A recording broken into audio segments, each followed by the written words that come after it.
আমারে প্রেম নয়তো ভীরু নয়তো হীনবল, শুধু কি এ ব্যাকুল হয়ে ফেলবে অশ্রু জল। মন্দ মধুর সুখের শোভায় প্রেমকে কেন ঘুমে ডোবায়, তোমার সাথে জাগতে সে চায় আনন্দে পাগল। নমস্কার বন্ধুরা, আমি জয়দীপ। আজ মঙ্গলবার, প্রেমের দিন, অর্থাৎ এনডি লাভ স্টেশনের বিশেষ প্রেমের আড্ডায় আমি জয়দীপ আরও একবার তোমাদের সবাইকে স্বাগত জানাই। চলে এসেছি আরও একটি ভিন্ন স্বাদের প্রেমের গল্প নিয়ে। সুলেখিকা নীলাঞ্জনা রায়ের কলমে বারে বারে ফিরে আসে। গল্পটি ভালো লাগলে কিন্তু চ্যানেলটি অবশ্যই সাবস্ক্রাইব করে দিতে হবে। আর হ্যাঁ, কমেন্ট করে জানাতে ভুলবে না যে কে কোথা থেকে গল্পটা শুনছো। তো চলো আর দেরি না করে শুরু করা যাক আজকের প্রেমের আড্ডা। সুলেখিকা নীলাঞ্জনা রায়ের কলমে আজকের গল্প বারে বারে ফিরে আসে।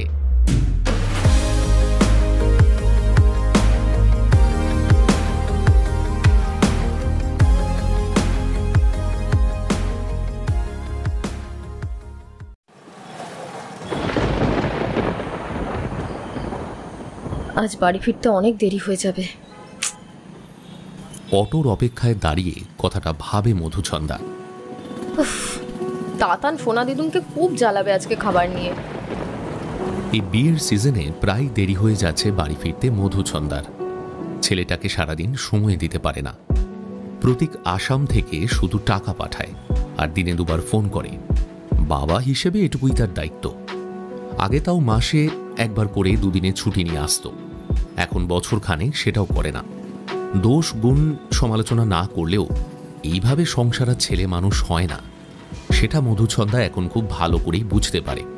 প্রতীক অনেকবার বলেছিল ওখানে শিফট করতে, কিন্তু তখন মধুছন্দা নিজের কেরিয়ার আর কলকাতা শহর ছেড়ে দূরে যাওয়ার কথা ভাবতেই পারেনি। ভেবেছিল সব ম্যানেজ করে নেবে, কিন্তু পারেনি। এখন রাগ হয়, কিন্তু কিছু বলতে পারে না প্রতীককে। অটোতে উঠে এফবিটা খোলে। ওর মেকআপ পেজে একটা নতুন মেয়ে জয়েন করেছে। বাহ, নামটা তো অদ্ভুত, পর্ণলতা। প্রোফাইলটা খুলে দেখে কয়েকটা মাত্র ছবি, সবই এডিটেড, তবে অরিজিনাল ছবি থেকেই করা। প্রথমটায় ফেক মনে হয়েছিল মধুছন্দার। ব্লক করতে গিয়ে অন্যমনস্ক হয়ে ভুলে যায়। বাড়ি ফিরে তাতানের সব বায়না সামলে রাতে খাবার খেয়ে শুতে শুতে প্রায় 12টা বেজে গেল। আজ একটু রাত করে শুলে কিছু হবে না, কাল তাতানের স্কুল নেই। আজ আমারও দুপুরের পরে অ্যাপয়েন্টমেন্ট। এফবিটা ঘাঁটতে ঘাঁটতে একটা মেসেজ চোখে পড়ল ইনবক্সে। পর্ণলতা পাঠিয়েছে, লিখেছে, হাই, কি করিস তুই? অদ্ভুত তো, জানা নেই শোনা নেই, সোজা তুই। একটু অবাক হয় মধুছন্দা। ইচ্ছের বিরুদ্ধেই রিপ্লাই দেয়। আমাকে চেনেন আপনি? সেদিন আর কোনো রিপ্লাই আসেনি। আধো ঘুমে তাতানের গলার স্বর ভেসে এলো মধুছন্দার কানে। কিছুক্ষণ এপাশ ওপাশ করে ঘড়ি দেখল, সকাল প্রায় 9টা বাজে। উঠে রোজকার কাজ সেরে চা খেতে খেতে তাতানের হোমওয়ার্ক করিয়ে তাকে কিছু কাজ দিয়ে মোবাইলটা খুলল। একের পর এক মেসেজ ঢুকছে ইনবক্সে। প্রত্যেক দিন গুচ্ছ গুচ্ছ গুড মর্নিং মেসেজ। হঠাৎ চোখে পড়ল একটা মেসেজের উপর। পর্ণলতা পাঠিয়েছে, আমাকে চিনবি না, আমিও চিনি না তোকে।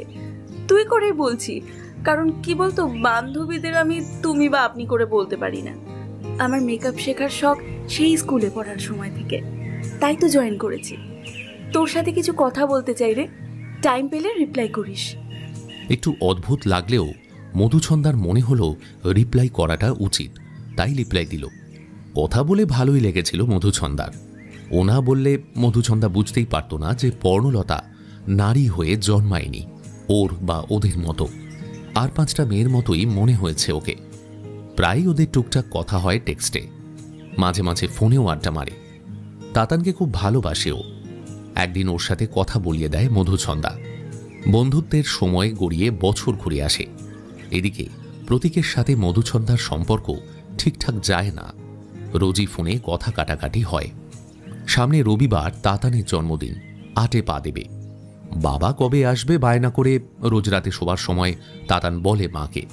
আসলে বাবা ওকে প্রমিস করেছিল একটা সাইকেল কিনে দেবে। মধুছন্দা রোজ মিথ্যে বলে ওকে। ওর বাবা যে ওর জন্মদিনে আসবে না, এটা কেমন করে ওই শিশুটাকে বলবে বুঝতে পারে না। একদিন থাকতে না পেরে পর্ণলতাকে ফোনে সবটা বলেও।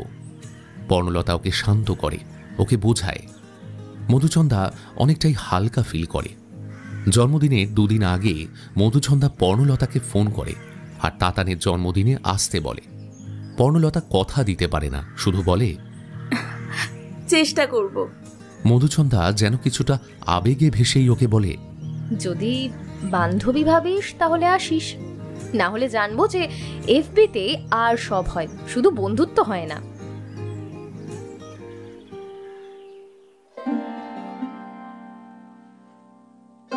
প্রত্যেক রাতে প্রতীক রোজকারের মতোই আবারও মদ খেয়ে ঘরে আসে।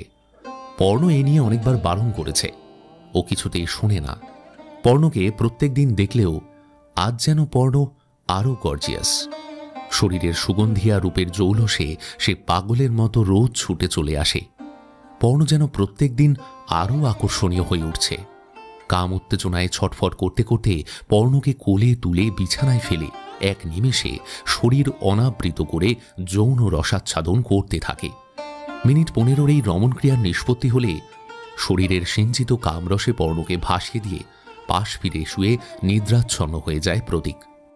নারী হয়ে এই স্বর্গসুখ সম কামসুখ পেয়ে নিজেকে ধন্য মনে করে পর্ণ। ধীরে ধীরে কিছুক্ষণের মধ্যেও সেও ঘুমের দেশে পাড়ি দেয়। সকালে ঘুম থেকে উঠে দেখে রোজকারের মতো প্রতীক চলে গেছে। অলস শরীরটা আরও একটু বিছানায় এলিয়ে দিতে চায়, কিন্তু ঘরের অনেক কাজ বাকি। তাছাড়া আজ একটু পার্লার যেতে হবে। এরার সময় একটা টিডি কিনতে হবে আবার কালকের বার্থডে বয়ের জন্য। এই যা, প্রতীককে তো বলাই হলো না কাল আমি থাকবো না। ফিরতে ফিরতে তো আবার অনেকটা রাত হবে। সঙ্গে সঙ্গে ফোন করে প্রতীককে। রিং হয়ে যায়। প্রতীক হয়তো বিজি, তাই পর্ণ মেসেজ করে দেয়। স্নান ঘরে ঢুকে পর্ণ শরীর থেকে টাওয়েলটা খুলে আয়নার সামনে দাঁড়িয়ে নিজেকে দেখতে থাকে। নারী হবার পরে রোজ সে স্নানের সময় নিজেকে দেখে, আর নীরবে তার বহু কাঙ্ক্ষিত নগ্ন দেহে নারীত্বের গরিমায় বুক ভরে যায় যেন দেখে। নিজের শরীরের উপর হাত বুলোতে বোলাতেই পরক্ষণেই মাতৃত্ব সুখে অপরাগ হওয়ার যন্ত্রণা অনুভব করায় চোখের কোলে যেন জল চলে আসে পর্ণর। তাতানের সাথে কথা বলার সময় সেই মাতৃত্ব অনুভব করে পর্ণ। তাতানের সাথে কথা বলার জন্য মধুচন্দাকে কতবার যে রিকোয়েস্ট করেছিল তার ইয়ত্তা নেই। সেই তাতান সোনার কালকেই জন্মদিন। প্রথমবার তাতানকে দেখার আনন্দ সে কোনো মতেই হারাতে চায় না। প্রতীককে অবশ্য এ বিষয়ে কোনোদিনই কিছু বলেনি পর্ণ। তার বলার সুযোগ বা সময় কোনোটাই আসেনি। প্রতীক দিনের শেষে নিজের শারীরিক চাহিদা মেটানোর জন্য পর্ণর কাছে আসে, সেটা পর্ণ ভালো করেই জানে। তবু পর্ণ প্রতীকের অপেক্ষায় সারা দিন কাটিয়ে দেয়। আগে পেটের দায়ে অন্য গ্রাহক আসত, এখন প্রতীক বারণ করায় সেটাও বন্ধ। বন্ধ ফ্ল্যাটে সারাদিন আর ভালো লাগে না পর্ণর। কত আর ফেসবুক করবে, কত বন্ধুদের সাথে কথা বলবে। সবাই যে যার সংসারে ব্যস্ত। সব বান্ধবীরই সন্তান আছে। ওদের কাছে সন্তানের কথা শুনলেই পর্ণ চোখে জল আসে, মনটা খারাপ হয়ে যায়। নারী হবার প্রবল ইচ্ছে ছিল শুধু দুটো কারণে। একটা, পুরুষের কাছে ভালোবাসা পাবার জন্য, আর দ্বিতীয়, মা হতে পারবে বলে। প্রথম স্বাদ সে ভরপুর গ্রহণ করছে, উপভোগ করেছে। যদিও পরের ইচ্ছেটা প্রায় অসম্ভব, হয়তো অসম্পূর্ণ হবে। মায়ের হৃদয়ের অতৃপ্ত বাসনা নেই, ইহলোক ত্যাগ করতে হবে তাকে। তবু সে কল্পনা করে তার কোলে ছোট্ট একটা ফুটফুটে ছেলে, তার মাথায় হাত বোলাতে বোলাতে ঘুম পাড়াচ্ছে, যেমনটা ছোটবেলায় তার মা তার বোনকে ঘুম পাড়াতো। কলিং বেলের আওয়াজে পর্ণ সম্বিত ফিরে পায়। টাওয়েলটা জড়িয়ে স্নানঘর থেকে বেরিয়ে দরজা খুলে দেয় কাজের দিদির জন্য। স্নান সেরে প্লাজো আর কুর্তি পরে। চুলটা কেমন জট পড়ে গেছে। উফ, কিরম রুক্ষ হয়ে যাচ্ছে দিন দিন। রাত দিন যা অত্যাচার হয়। পারলে হেয়ার স্পাটা করিয়ে নেবো আজকে। ফেসিয়ালটাও মাস 6 করানোই হচ্ছে না, আজ দুটোই করাবো। কথাটা ভেবে বেশি কিছু মেকআপ না করে শুধু চোখে কাজল আর লাইনার দিয়ে হালকা লিপস্টিক পরে হাতে একটা ব্যাগ নিয়ে বেরিয়ে যায়। রাস্তায় বেরিয়ে রমা বৌদির পার্লারের দিকে যাবার জন্য অটোয় উঠে পড়ে। নিজের সব থেকে পছন্দের শাড়ি আর জুয়েলারি পরে, হাতে ক্লাচ ব্যাগ আর তাতানের জন্য কেনা টেডিটা সঙ্গে করে ট্যাক্সিতে উঠে পড়ল পর্ণ। মনটা কেমন যেন অদ্ভুত লাগছে, চাপা উত্তেজনার সাথে আনন্দ মিশে আছে। আজ তাতানের সাথে কথা বলতে পারবে, ওকে সামনাসামনি দেখতে পারবে। মধুর সাথেও আজ প্রথম সাক্ষাৎ, যদি ওরা বহুদিন ভিডিও কলে একে অপরকে বহুবার দেখেছে। ট্যাক্সিতে যেতে যেতে এইসব ভাবতে ভাবতে কখন যে গন্তব্যে পৌঁছে গেল বোঝাই গেল না। ভাড়া মিটিয়ে মধুকে কল করে পর্ণ। মধু ওকে ফোনে ডিরেকশন দিতে থাকে। পর্ণ সেটা শুনে কিছুক্ষণের মধ্যেই ওদের ফ্ল্যাটের সামনে হাজির হয়। কলিং বেলটা বাজাতেই মধু দরজা খোলে। সামনাসামনি দুই বান্ধবী একে অপরকে দেখে খুশি হয়ে জড়িয়ে ধরে। ভেতরে ঢুকে শুরু হয়ে যায় বকবক। মধু ওকে দুপুর থেকে আসতে বলেছিল, যাতে এই উপলক্ষে দুই বান্ধবী জমি আড্ডা দিতে পারে। পর্ণ এক কথায় রাজি হয়ে যায়। সেও চায় মধুর সাথে যদি কিছুভাবে রান্নাবান্না বা সাজানোর দিকে হাত লাগাতে পারে। পর্ণ জানে মধুর বর থাকে না, সবকিছুই মধুকে একা হাতে সামলাতে হয়। মধু ওর বরের ব্যাপারে বেশি কিছু না বললেও নিজের একাকিত্বের কথা বারবার পর্ণকে শেয়ার করত। তাতান সোনাকে দেখার জন্য পর্ণ উতলা হয়ে ওঠে। কি রে, আমার বাবুটা কোথায়? আরে ও ঠাম্মির বাড়ি গেছে সকালবেলায়, মা পুজো দিয়েছে আর দুপুরে ওর জন্য পায়েস করেছে, তাই আমি ওকে নিয়ে এলাম। এখানে থাকলে আমার কাজগুলো সুষ্ঠুভাবে করতে দিত ভেবেছিস? যা দুষ্টু হয়ে যাচ্ছে রে, কি বলবো, কোনো কথা শোনে না, কি যে দুরন্তবানা করে না সারাদিন। খুব ভালো করে, এই বয়সে করবে না তো কি আমাদের মতো বড় হলে করবে নাকি? কথার আর শেষ হয় না দুই বান্ধবীর। কাজের সাথে সাথে আড্ডা দিতে দিতে কখন 5টা বেজে গেল খেয়ালই নেই ওদের। হঠাৎ কলিং বেলের আওয়াজ। ওই দেখ, তোর বাবু এসে গেছে, যা দরজাটা খুলে দে একটু, না হলে আমাকে আবার আসাতটা ধুতে হবে। পর্ণ ছুটে গেল দরজা খুলতে। দরজা খুলেই পর্ণ থমকে গেল। সামনে যে মানুষটাকে দেখল তাকে কোশমিন কালেও আশা করেনি সে। মুহূর্তের জন্য সে যেন পাথর হয়ে গেল। বাক শক্তি হারাবার উপক্রম হলো তার। তুমি এখানে? কথাটা অস্ফুটভাবে উচ্চারণ করলেও তাতানের মাকে ডাকার আওয়াজে হারিয়ে গেল কথাটা। মা দেখো, বাবা আমার জন্য একটা সাইকেল এনেছে। কথাটা বলতে বলতে পর্ণ পাশ দিয়ে ছুটে তাতান ঘরের মধ্যে ঢুকে গেল। পর্ণ তখনও কিং কর্তব্য বিমূঢ়। পিছন থেকে কখন যে মধু এসে দাঁড়িয়েছে বুঝতে পারেনি সে। কি রে, আমার বরকে কি ঢুকতে দিবি না? মধুর কথায় সম্বিত ফিরে পায় পর্ণ। ইতস্তত করে বলে, এ মা, ছি ছি, আসুন আসুন, ভিতরে আসুন। দরজা থেকে সরে দাঁড়ায় সে। অপরদিকের পুরুষ মানুষটিও একটু অস্বস্তির সাথেই ঘরে প্রবেশ করে। মধু তাতানকে বলে, তাতান দেখো, মাসি তোমার জন্য কি বড় একটা টেডি এনেছে, এদিকে এসো, মাসিকে থ্যাংক ইউ বলো। পর্ণ ক্ষণিকের জড়তা কাটিয়ে তাতানকে কোলে নিয়ে ওর সাথে গল্প করতে থাকে। মধু ওর বরের সাথে ওদের বেডরুমে চলে যায়। তাতানের মুখটা দেখে পর্ণর একজনের মুখের সাথে অনেক মিল খুঁজে পায়। এই আনন্দের দিনে কত খুশির অংশীদার হতে সে চেয়েছিল। খুশি যে হয়নি তা না, কিন্তু সে খুশির মাঝে আষাঢ়ের পুঞ্জীভূত কালো মেঘ তার মনটাকে যেন গ্রাস করে। মধু রুম থেকে বেরিয়ে এসে পর্ণকে ইশারায় ডাকে। পর্ণ কাছে গেলে ওকে ওদের বেডরুমে নিয়ে যায়। কি সুন্দর করে গোছানো ঘরটা। ঘরের মাঝে একটা বড় খাট, সুন্দর চাদরে ঢাকা। এক কোনায় দেওয়াল জুড়ে সুন্দর পালিশ করা কাঠের ওয়ার্ড্রোব, বড় বড় দুটো কাঁচের জালনা। দেওয়াল জুড়ে একটা কাঁচের স্লাইডিং ডোর, যেটা দিয়ে ব্যালকনিতে যাওয়া যায়। খাটের দুধারে ছোট্ট দুটো বেডসাইড টেবিল। উপরে টেবিল ল্যাম্পের সাথে একটাতে মধুর আর ওর বরের বিয়ের ছবির ফ্রেম, অন্যটায় তাতানের খুব ছোট্টবেলার একটা মিষ্টি কলুমলু ছবি। এক কোনায় একটা সুন্দর সাজানো ছোট্ট টেবিলে প্রসাধনীতে ভরা। বিছানার উল্টো দিকে একটা সিঙ্গেল সোফা, সেখানে বসে আছেন মধুর বর। হাত ধরে টানতে টানতে মধু পর্ণকে ওর বরের সাথে আলাপ করানোর জন্য নিয়ে গেল। আলাপ পর্বটা এত শিথিল আর মৌন হবে মধু সেটা প্রত্যাশা করেনি। যাই হোক, দু একটা বাহ্যিক কথাবার্তা বলে কাজে দোহাই দিয়ে পর্ণ মধুকে জোর করে রান্নাঘরে নিয়ে যায়। সন্ধ্যের দিকে একে একে গেস্টরা আসতে শুরু করে। প্রথমেই তাতানের ঠাম্মি আর দাদু আসেন। তারপর তাতানের কচি কাঁচা বন্ধুরা এসেই হুড়োহুড়ি শুরু করে দেয়। বাচ্চাদের সাথে তাদের মা বাবারাও নিমন্ত্রিত, তাই এত বড় লিভিং রুমটা ভর্তি হয়ে যায়। মধু কিচেনের সব কাজ শেষ করে রান্নার বউকে সবটা বুঝিয়ে ওয়াশরুমে ফ্রেশ হতে চলে যায়। তাতানোর বন্ধুদের পেয়ে খেলতে মুশকুল। পর্ণর তখন খুব ইচ্ছে করে প্রতীকের সাথে কথা বলতে। আসলে ওর কাছে একগুচ্ছ প্রশ্ন জমে আছে, আজই সব তার সদুত্তর চাই। একটা মানুষ কিভাবে দিনের পর দিন মিথ্যা অভিনয় করতে পারে, সেটা ভাবলেই সারা শরীরটা যেন রাগে রি রি করে ওঠে। ইচ্ছে করছিল প্রতীকের গালে ঠাস ঠাস করে দুটো চর বসিয়ে দিতে। আবার পরক্ষণই ভাবে যে প্রতীক কোনোদিনই পর্ণকে ভালোবাসার প্রতিশ্রুতি দেয়নি, বরং উল্টোটাই করেছে। পর্ণ যতবার ওকে ভালোবাসার চেষ্টা করেছে ও দূরে সরে গেছে।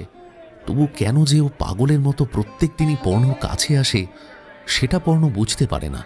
শুধুই কি শারীরিক চাহিদা, নাকি অন্য কিছু? শুধু শারীরিক চাহিদা হলে তো তার স্বভাব আর 5টা খদ্দেরের মতোই হতো।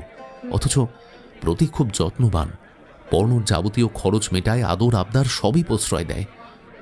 ঘুরতে নিয়ে যায় কখনো দীঘা, কখনো মন্দারমণি, আর 5টা কাপেলদের মতোই। এমনকি যে ফ্ল্যাটে পর্ণ থাকে তার রেন্টও প্রতীকই দেয়। প্রতীকের ভালোবাসা ছোঁয়া পেয়ে পর্ণর কাজ ছেড়ে দেয়, পাল্টে ফেলে নিজেকে একদম। ওর মনের মতো হবার চেষ্টা করে। তবু আজ যখন সে প্রতীককে একজন বাবার আর স্বামীর ভূমিকায় দেখে, তখন তার সমস্ত স্বপ্ন যেন এক নিমেষে ছারখার হয়ে যায়। জীবনে চলার পথে আবার একটা ধাক্কা খায় পর্ণ। মধুর সামনে নিজেকে খুব ছোট লাগে। প্রতীক বলেছিল ওর ছাড়াছাড়ি হয়ে গেছে, কিন্তু এখনো যে ওর বউ ওর পথে বসে আছে, ওর ছেলে এখনো যে বাবা বলতে প্রাণ, সেই বউ ছেলেকে ঠকিয়ে দীর্ঘ সময় সে পর্ণর কাছে থেকেছে, মিথ্যাচার করেছে, তার জবাবদিহি ওকে করতেই হবে। মধুছন্দা আজ না হোক কাল জানতেই পারবে সত্যিটা। তখন কি করে মুখ দেখাবে পর্ণ? সারাক্ষণ ধরে এই সমস্ত প্রশ্নগুলো তার মাথায় ভিড় করে আসে। এই চল, কেক কাটবে তো। মধুর ডাকে সে চমকে ওঠে। কেক কাটার জন্য সবাইকে ডাকতে থাকে মধু।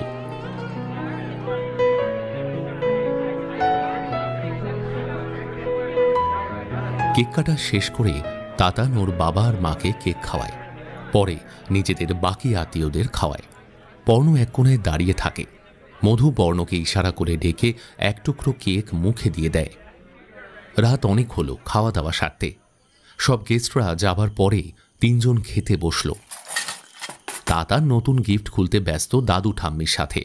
খেতে খেতে মধু বলে উঠল, এই তোরা দুজনই এত চুপ কেন রে? পর্ণ, তুই তো বেশ বকবক করছিলি, হঠাৎ কি হলো? কই না, কিছু হয়নি তো, কি আবার হবে? এবার প্রতীককে লক্ষ্য করে পর্ণকে জিজ্ঞেস করল, এই বললি না তো আমার বরটা কেমন? একদিন আলাপ করে কি করে বলি বলতো কেমন?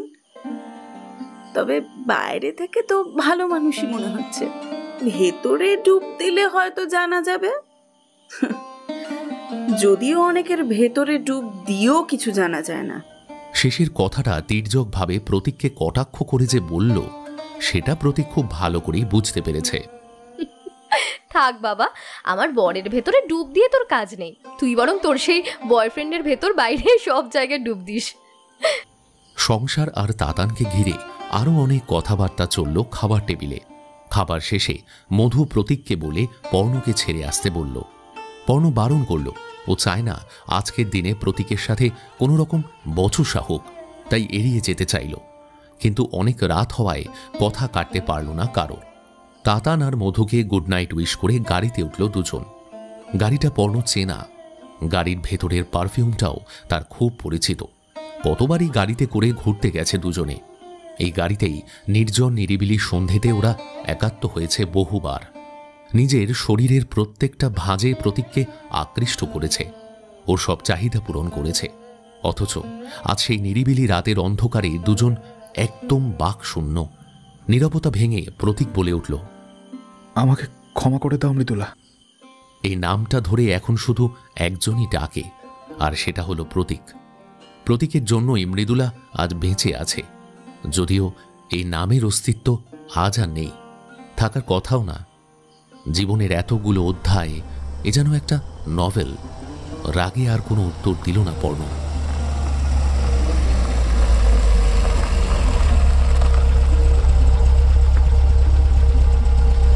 গন্তব্যে পৌঁছে গাড়ি থামিয়ে প্রতীক পর্ণর হাতটা ধরল, নিজের বুকের কাছে নিয়ে এসে বলল, মৃদুলা, আমি জানি আমি কি অপরাধ করেছি তোমার কাছে, তবু তো তোমাকেই চাই আমি।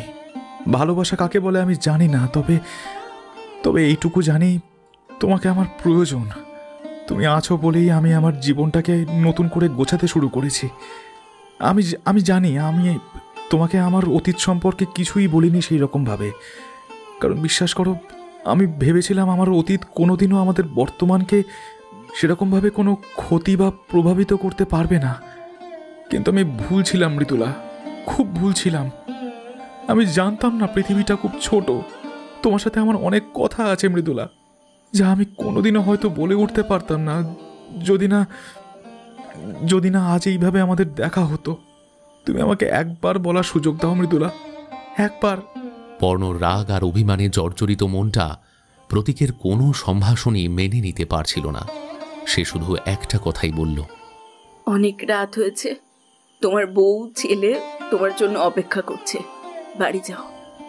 দরজা খুলে পর্ণ সিকিউরিটিকে ফোন করল। সিকিউরিটি দরজা খুললে কমপ্লেক্সে ঢুকে গেল।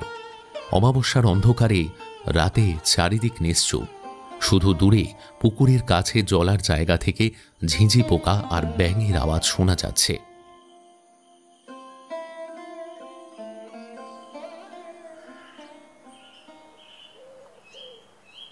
দশতলা অফিসের জানলা দিয়ে ব্যস্ত গলিটাকে প্রায়শই দেখে প্রতীক।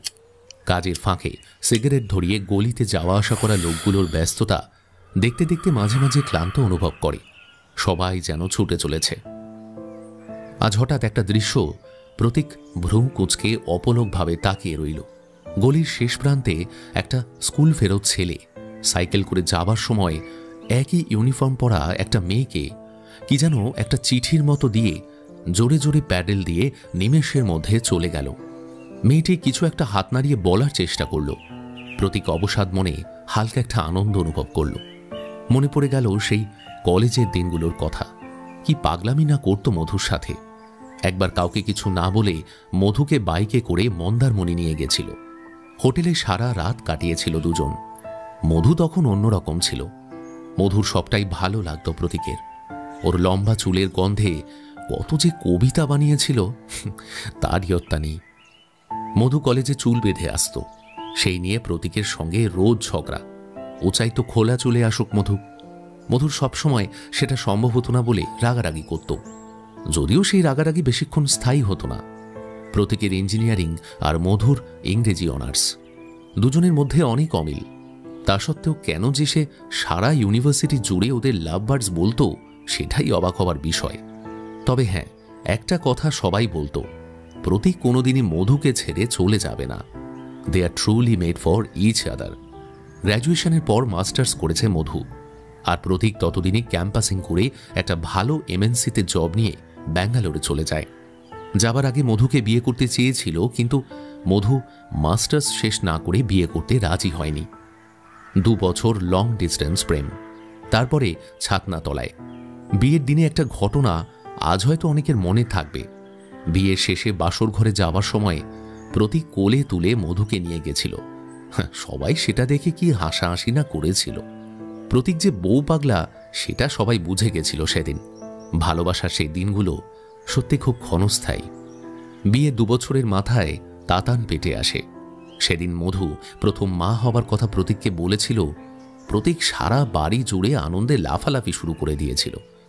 আজ এই 8 বছরের দাম্পত্য জীবনে কত ঘটনাই ভেসে ওঠে প্রতীকের সামনে। সবই চলছিল, কিন্তু কোথাও না কোথাও তাতান হবার পর থেকে মধুর সাথে সম্পর্কের সেই স্পন্টেনিয়াস রোম্যান্টিসিজমটা আস্তে আস্তে ভাটা পড়ে যায়। মধু কেমন যেন মাদারহুড উপভোগ করতে করতে বেশি আগ্রহী হয়ে উঠল।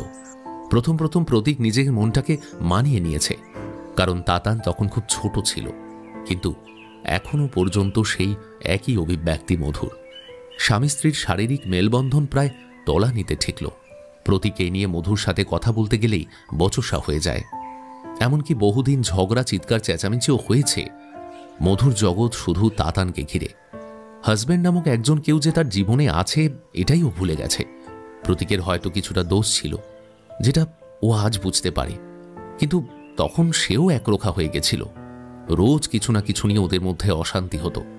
কত রাত প্রতীক ঘুমোতে না পেরে ব্যালকনিতে বসে কাটিয়ে দিয়েছে। সিগারেট আর মদের নেশাটা এই সময় অনেকটাই বেড়ে যায় ওর। রোজই প্রায় মদ খেয়ে বাড়ি আসতো। তাতে অবশ্য মধুর কিছু যায় আসতো না, কারণ ও তাতানকে নিয়ে সর্বদাই ব্যস্ত থাকত। প্রতীক সংসার, ঘর এসব থেকে কিছুদিনের জন্য দূরে চলে যেতে চাইছিল, তাই বসকে বলে আসামে ট্রান্সফার নিয়ে নেয়। মধু অবশ্য খুশি হয়নি। কিছুদিন এই নিয়ে অনেক তর্ক বিতর্ক, কথা কাটাকাটি চলে।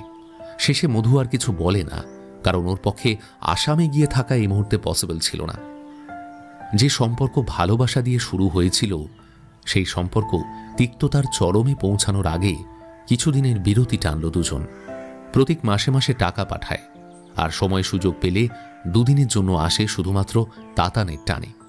সত্যি কথা এটাই যে দুজনে কেউই একে অপরের প্রতি আর আগের মতো সেই টান অনুভব করে না। আসামের একাকিত্বের জীবনে দিশেহারা হয়ে নিয়ম করে পাবে আর ডিস্কোতে যাওয়া শুরু করে প্রতীক। মদ, মেয়ে ছেলে সর্বস্ব জীবন হয়ে ওঠে তার। মৃদুলার সাথে ওখানেই প্রথম আলাপ। অনেক হুকার্সদের সাথে রাত কাটালেও মৃদুলাকে সে ভুলতে পারেনি। ওর সাথে কাটানো রাতের অভিজ্ঞতা ওকে মৃদুলার প্রতি তীব্র আকৃষ্ট করে তোলে।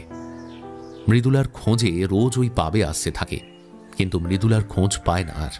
ফুলশয্যার রাতে একগা গয়না আর বেনারসি পরে ঘোমটা টেনে একাকী বসে আছে বরের অপেক্ষায়। রজনীগন্ধার গোলাপ দিয়ে সাজানো খাটে আজ একটা নতুন অধ্যায় শুরু করবে মৃদুলা।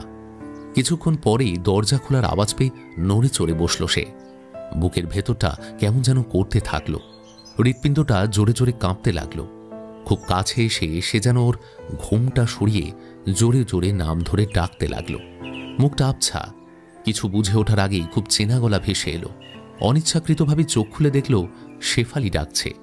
স্বপ্নে সেই মানুষটা কোথায় যেন হারিয়ে গেল। ফুলশয্যার খাটও আর নেই, আর সেই রজনীগন্ধার সুবাসটাও নেই। 5 ফুট লম্বা 4 ফুট চওড়া চৌকিটার থেকে অর্ধেকটা শরীর বাইরের দিকে ঝুলে আছে।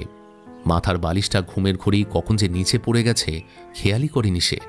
শেফালি বলল, এই, আরে এই মাগে, এই উঠ না, মাসি তোকে ডাকছে। কেন?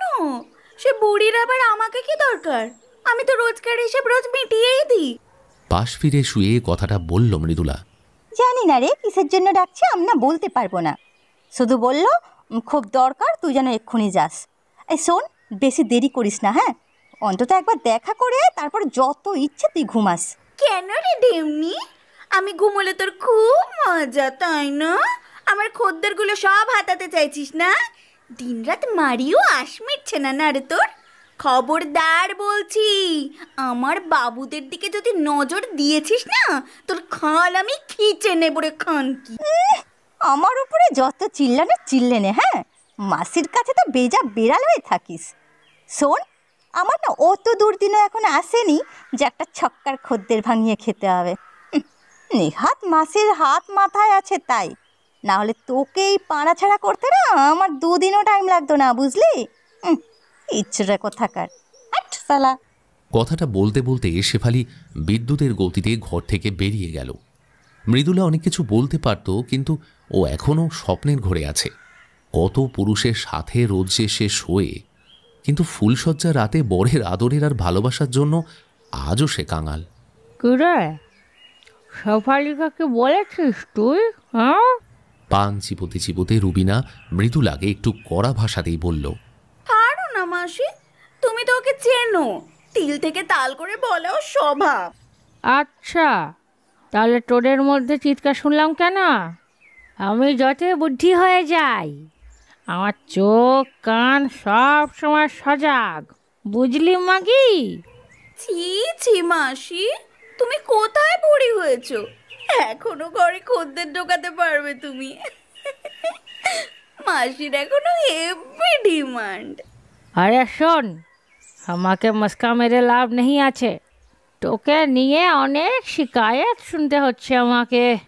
তুই নাকি অন্যের বাঁধা খদ্দের নিয়ে নিয়েছিস। মাইরি, তোমাকে সব কথা কে বললো গো? বুঝেছি, ওই শালি কুত্তিটা বলেছে না? আমি মোটেও সেসব করি না। খদ্দের যদি নিজের থেকে আমার কাছে আসে, আমাকে চায়, আমি কেন দরজায় তালা দিয়ে রাখবো বলো? সে যাই হোক, আমি তো বুঝি না। এখানে থাকতে হলে নিয়মের মধ্যে থাকতে হবে। কি নিয়ম? আমি কোনো খদ্দের ভাঙিনি, বরং ওরা সব সময় আমার পিছনে লাগে, শয়তানি করে, গালাগালি করে, এমনকি আমাকে ছক্কা, হিজড়া আরো কত কি বলে। সেগুলো তো তুমি ওদের বারণ করতে পারো না মাসি। তুমিও আমাকে আর ভালোবাসো না, তাই না মাসি? ছোটি বাচ্চি আছিস নাকি? রোনা ধোনা বন্ধ কর না মে। छोड़ এসব কথা, আয় পাশে বস। মৃদুলার কান্নায় মাসির কঠিন হৃদয় গলে যায়। মৃদুলা সেটা জানতো ভালো করে। মাসির কাছে গিয়ে বসে পড়ে। রুবিনা দুহাত দিয়ে চোখের জল মুছিয়ে দিয়ে কিছুক্ষণ ওর দিকে তাকিয়ে থাকে, তারপর বলতে থাকে, সুবহান আল্লাহ, মুখ তো নয় যেন জান্নাত। তুই জানিস তোকে দেখে সবাই জ্বলতা হয়। উফ মাসি, তুমি এখনো না ভালো করে বাংলাটা বলতেই পারলে না। ওটা জলতা না, বলো হিংসে করে। ও এ কি হলো? তুই এত সুন্দর, তাই সব গ্রাহক তোকে চায়। এতে তোরও যেমন দোষ নেই, ওদেরও তো দোষ নেই রে। ওদেরও তো পেট চালাতে হবে। তার চেয়ে তুই বরং অন্য জায়গায় কাজ ধর। অন্য জায়গায় মানে কোথায়? আছে আছে, চিন্তা করিস না, সে বন্দোবস্ত আমি করে দেব। তুই আজ থেকে আর রাস্তায় দাঁড়াবি না। কি বলছো মাসি? না দাঁড়ালে আমার পেট চলবে কি করে?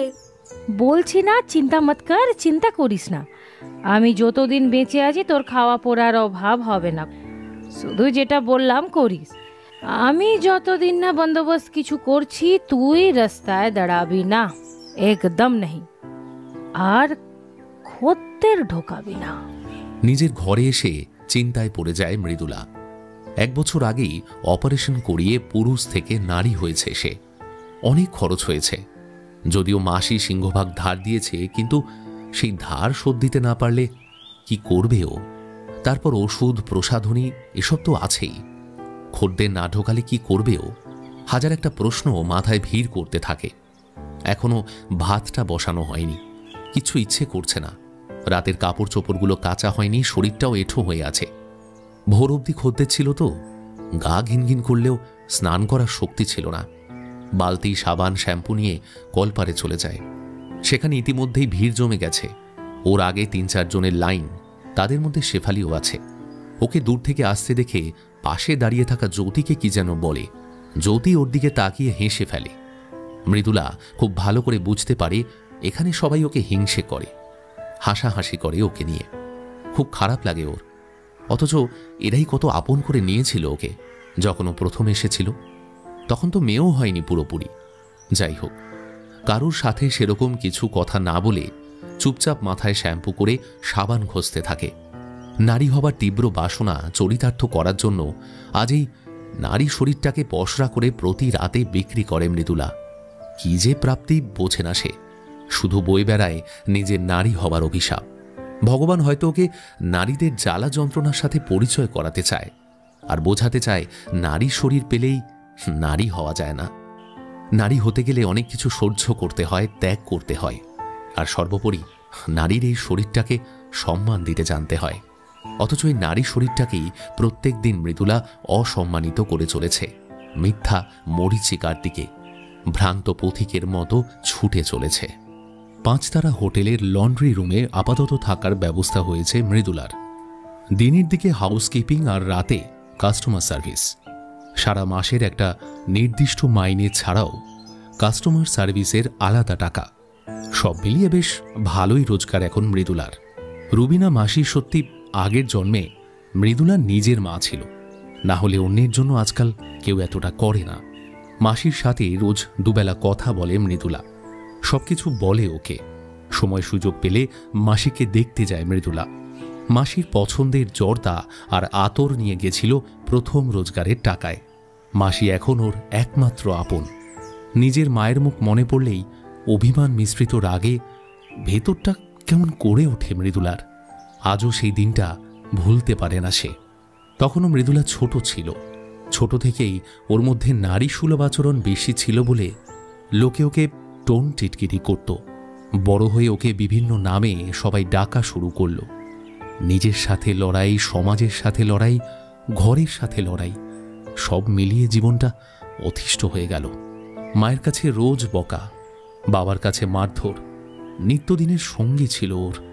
কোমল স্বভাবের বলে কান্না ছাড়া আর কিছুই করতে পারত না 16-17 বছরের ছেলেটি।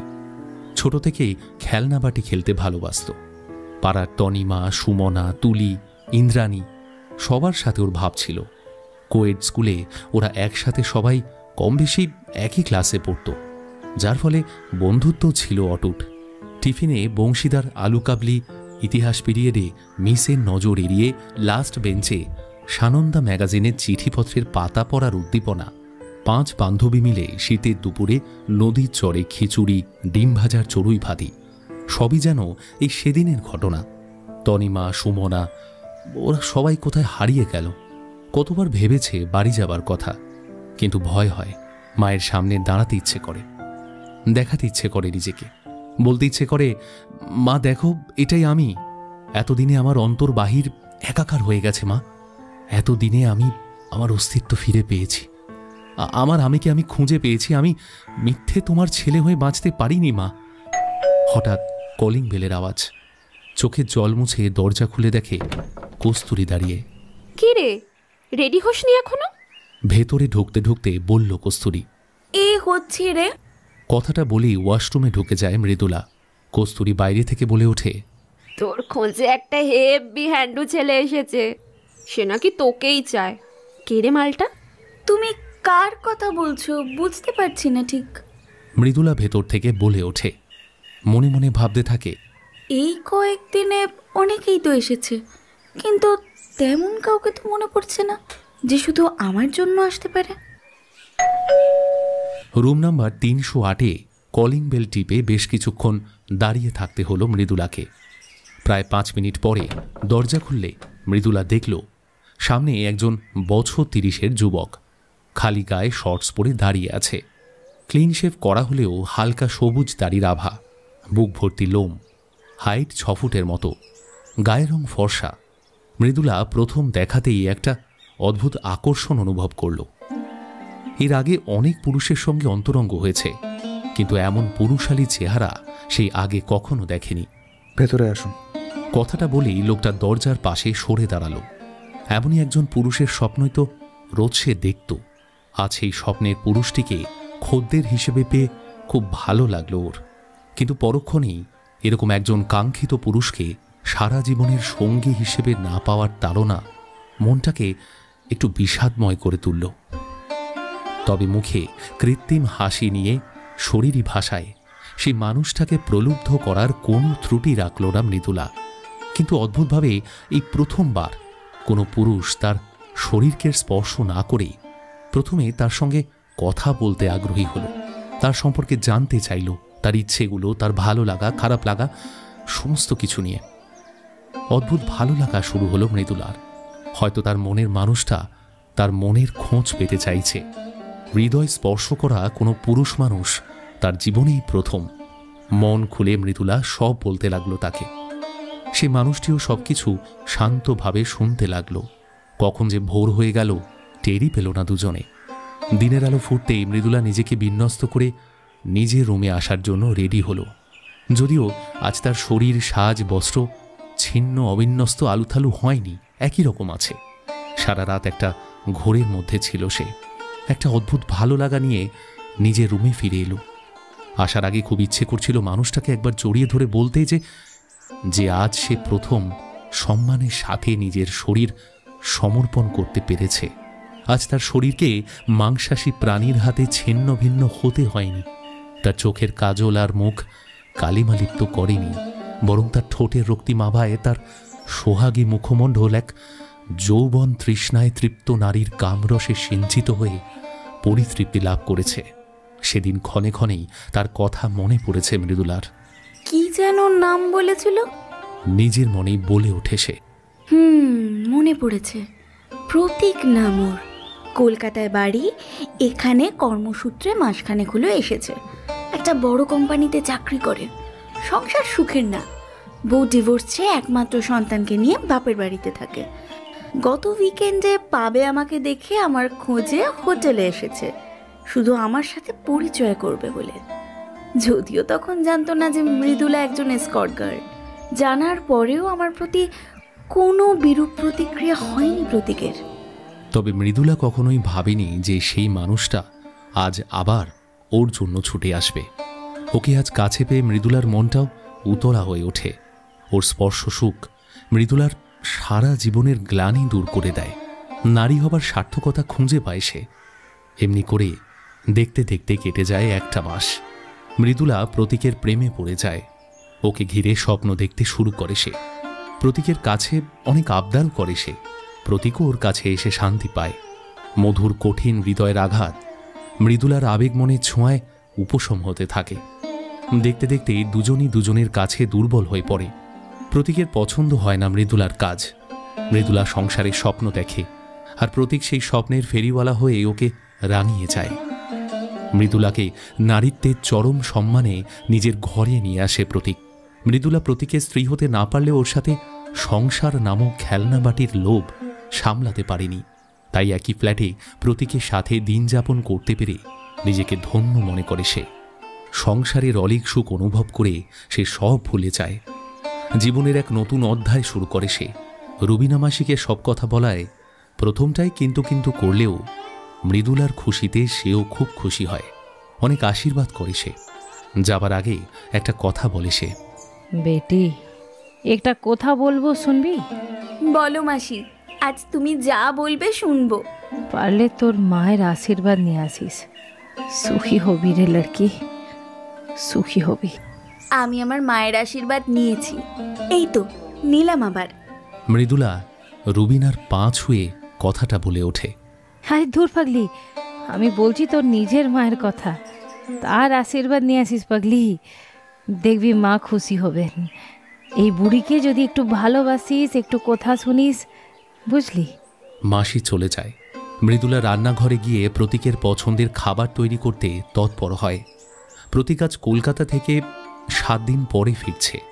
7 দিন মাত্র ছাড়াছাড়ি, কিন্তু মনে হচ্ছে যেন এক যুগ ওকে ছেড়ে আছে মৃদুলা। আজ সকাল থেকেই কত আনন্দে মৃদুলা। প্রতীককে কত কথা বলার আছে তার। আজ সারা রাত গল্প করবে। রান্নাঘরের জানলা দিয়ে সামনের বাড়ির বউটাকে দেখে সে। কোলে ফুটফুটে বাচ্চাটাকে নিয়ে আদর করছে, খেলা করছে। মৃদুলা ভাবতে থাকে একদিন সেও যদি। সকালে অনেক দেরিতে ঘুম ভাঙে মৃদুলার। রাত করে ফিরতে হতে পারে, তাই কাজের দিদিকে সকালে আসতে বারণ করে দিয়েছিল সে। অনেক বেলা হয়ে গেছে, রান্না চাপাতে হবে। ফোনের চার্জ শেষ হয়ে গিয়েছিল, তাই সারা রাত চার্জ হচ্ছিল। ফোনটা অন করতেই একের পর এক মেসেজ ঢুকতে শুরু করে। প্রতীকের অনেকগুলো মেসেজ। একের পর এক স্ক্রল করতে থাকে মৃদুলা। কিচেনে গিয়ে ব্ল্যাক কফি বানিয়ে কাপটা হাতে ব্যালকনিতে বেতে চেয়ারে বসে রাস্তার ওপারে সারি সারি গুমটি দোকানগুলোয় যাওয়া আসা করা মানুষগুলোকে দেখতে থাকে সে। কিছুটা দূরে রেল লাইনের উপর দিয়ে একটা ডাউন লোকাল ট্রেন চলে গেল। সম্ভবত শিয়ালদা ডায়মন্ড হারবার লোকাল। দুপুরের চড়া রোদ। কাল থেকে টবের গাছগুলোতেও জল দেওয়া হয়নি। কিচেনের থেকে একটা বোতল এনে জল দিতে থাকে মৃদুলা।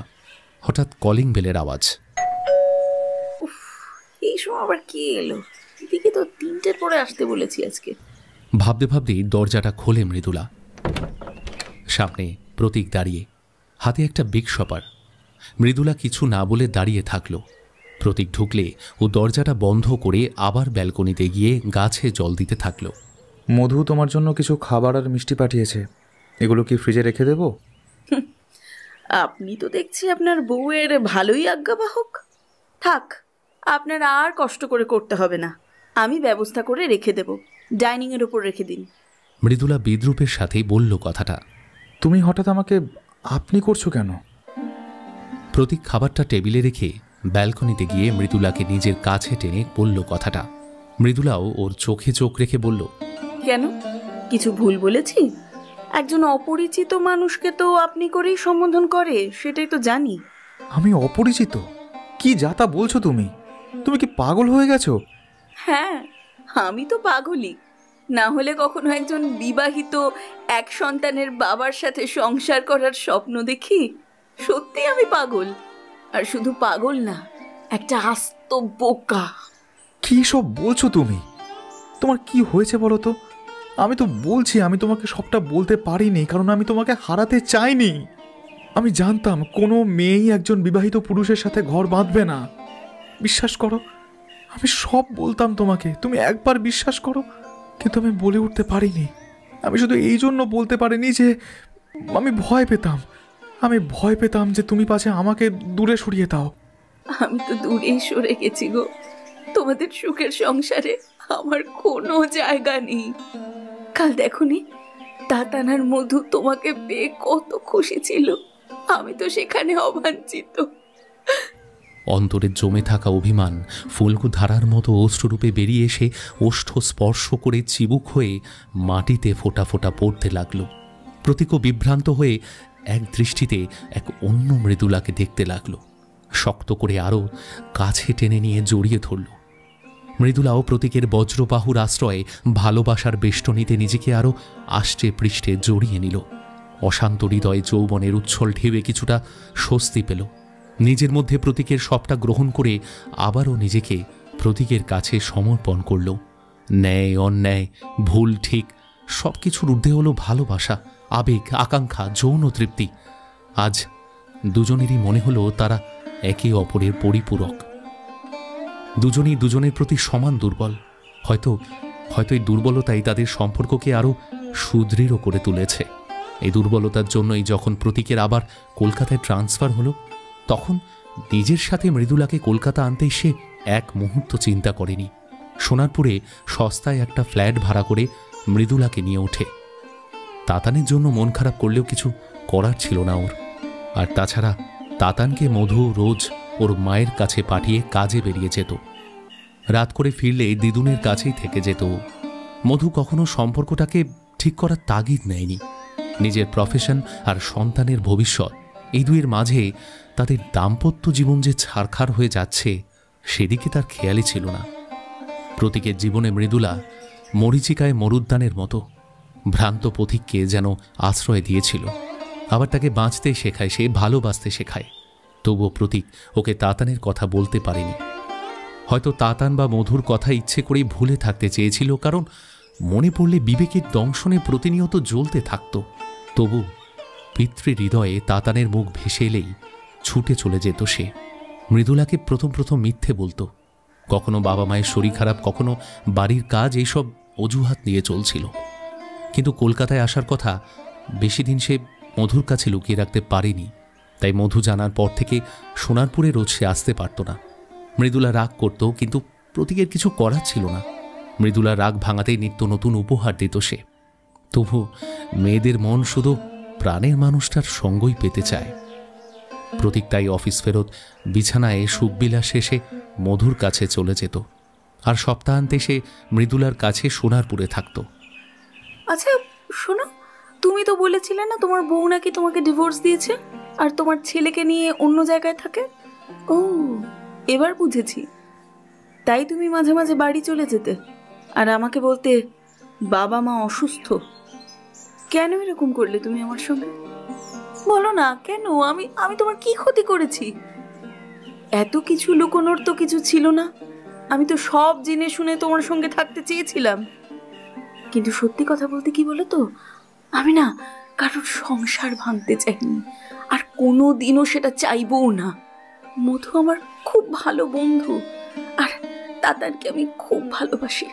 আমি কখনো চাইবো না আমার জন্য তাতানোর বাবার ভালোবাসা থেকে বঞ্চিত হোক। এটা আমি কোনো দিনও চাইবো না।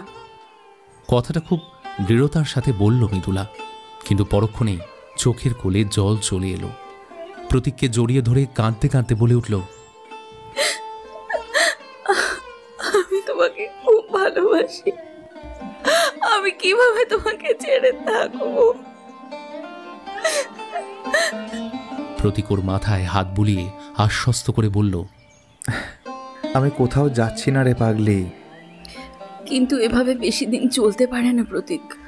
আজ নয় কাল মধু জানতেই পারবে আমাদের সম্পর্কের কথা, তখনও আমাকে খুব ঘৃণা করবে। আমি মুখ দেখাতে পারবো না ওর কাছে। সব ঠিক হয়ে যাবে, তুমি চিন্তা করো না, আমি ঠিক সব ম্যানেজ করে নেব। তুমি শুধু আমার উপর ভরসা রেখো, কেমন? প্রতীক যতই আশ্বস্ত করুক, মৃদুলার মন তাতে সন্তুষ্ট হল না। মনের দোটানায় সে প্রত্যেক দিনই ভুগতে থাকে, নিজেকে অপরাধী মনে করতে থাকে। অন্যের ভালোবাসা ছিনিয়ে কেড়ে নিতে সে কখনো শেখেনি।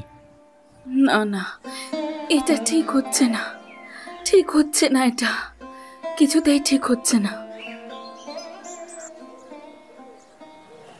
ঘরে সবজি একটাও নেই। গত বুধবারে বাজার থেকে সবজি আনা হয়েছিল, এই সপ্তাহে প্রতীক আনেনি। ও এখন সব সপ্তাহে আসতে পারে না, ও এলে বাজারটা করে দেয়। পর্ণলতা বাজার থেকে দু একটা সবজি, আলু, পেঁয়াজ, আদা, রসুন, লঙ্কা, যা যা দরকারি সমস্ত কিনে টোটো ডাকতে যাবে এমন সময় ফোনটা বেজে ওঠে। ফোনে চোখ পড়তেই দেখতে পেল মধু ছন্দা কলিং। রিসিভ করতেই ওদিক থেকে ভেসে এলো, কিরে কি করছিস? আজকে কি স্পেশাল রান্না করছিস? কেন রে, তুই আসবি? আসতেও পারি, অবশ্য তুই যদি না চাস তাহলে আর যাই কি করে বল। শয়তান মেয়ে ছেলে, আমি সব সময় তোকে আমার বাড়িতে আসতে বলি, তুই দেমাগ দেখাস, গরিব তো তাই। এই ভালো হবে না কিন্তু বলে দিচ্ছি। আচ্ছা ছাড় এসব, বলছি শোন না, আজ আমার একটা কাজ পড়েছে তোদের ওদিকে। ভাবছি যদি সময় করে উঠতে পারি তাহলে তোর ওখানে একবার ঢু মেরে আসবো। তুই কতবার বলেছিস, যাওয়াই হয়ে ওঠেনি। হ্যাঁ সোনা, আমি সত্যি খুব বিরক্ত হব, প্লিজ তুমি এখানে এসো না। কি বললি? আমি আসলে বিরক্ত হবি? বেশ, তাহলে তো আসবই। ভালো মন্দ রান্না করিস আজ, কবজি ডুবিয়ে খাবো একেবারে। চল রাখছি, একেবারে গিয়ে কথা হবে। Tata darling. সত্যি মধু পারেও বাবা, তাও কি ভাগ্য, আজ একটাও খিস্তি করেনি। ফোনটা রেখেই ওর মনে হলো, সই আজ প্রথমবার বাড়িতে আসছে, কিছু ভালো মন্দ তো খাওয়াতেই হবে। কি করি, মাটন নাকি চিকেন, নাকি ভালো কোনো মাছ করব। প্রতীক তো আজকে আসবে না জানি, কিন্তু ওকে একবার জানানোটা দরকার। না, কোনো রকম রিস্ক নেওয়া যাবে না, কোনো রিস্ক নেবার দরকার নেই। সঙ্গে সঙ্গে ফোন করে প্রতীককে। ফোনে সব বলে ওকে, ওর কাছে জানতে চায় মধুর কি পছন্দ। মাছের বাজারে গিয়ে ভালো দেখে পমফ্রেট কেনে পর্ণ। মধুর পমফ্রেট খুব প্রিয়, সঙ্গে কাঁচা আম কেনে চাটনি করার জন্য। আর টুকটাক সবজি কিনে ফেরার পথে একটা কোল্ড ড্রিঙ্ক আর 2 রকমের ভালো মিষ্টি কিনে ফেরে সে। যদিও জানে মধু স্ট্রিক্ট ডায়েট করছে, মিষ্টি ছোঁয় না একদম, তবু ঘরে প্রথম এলে মিষ্টিমুখ করাতে হয়।